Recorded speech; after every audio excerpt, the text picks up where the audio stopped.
सरदार स्वर्ण सिंह का जीवन परिचय। सरदार स्वर्ण सिंह एक भारतीय राजनेता थे।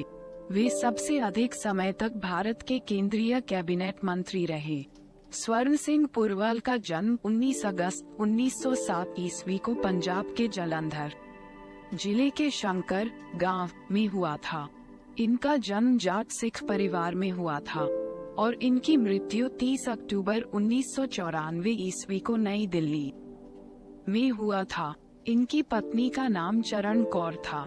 इन्होंने अपनी इंटरमीडिएट हाई स्कूल कपूरथला के रणधीर कॉलेज से पूरी की। इसके बाद उन्होंने गवर्नमेंट कॉलेज लाहौर में प्रवेश लिया और सम्मान के साथ भौतिकी में डिग्री पूरी की। इसके बाद इन्होंने लायलपुर खालसा कॉलेज में भौतिकी के व्याख्याता के रूप में काम किया। यह नौकरी छोड़ने के बाद उन्होंने लाहौर के सरकारी लॉ कॉलेज में कानून की पढ़ाई की और 1932 में LLB की उपाधि प्राप्त की। 1930 के दशक में वह अकाली दल राजनीतिक दल में शामिल हो गए और 1940 के दशक के मध्य तक वह एक प्रमुख नेता थे।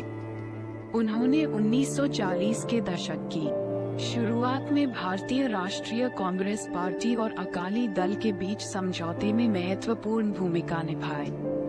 15 अगस्त 1947 को भारतीय स्वतंत्रता के दिन इन्होंने पंजाब राज्य के मंत्रिमंडल में गृह मंत्री के रूप में शपथ ली। इसी समय पंजाब की राजधानी शिमला से जालंधर स्थानांतरित कर दी गई।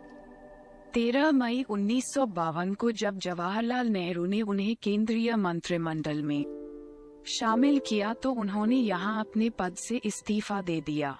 उन्होंने 1952 में भारत के पहले प्रधानमंत्री जवाहरलाल नेहरू के मंत्रिमंडल में प्रवेश किया और वह उस सरकार के अंतिम जीवित सदस्य थे।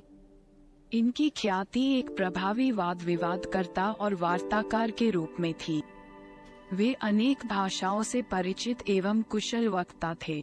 उन्होंने 1960 में भारत चीन सीमा प्रश्न पर चीनी नेता झोउ एनलाई के साथ बातचीत में जवाहरलाल नेहरू की सहायता की। 1962 से 1963 में पाकिस्तान के साथ 6 दौर की वार्ता के दौरान वह भारतीय प्रतिनिधिमंडल में थे। नवंबर 1975 में इस्तीफा देने तक वह लगातार सरकारों का हिस्सा बने रहे।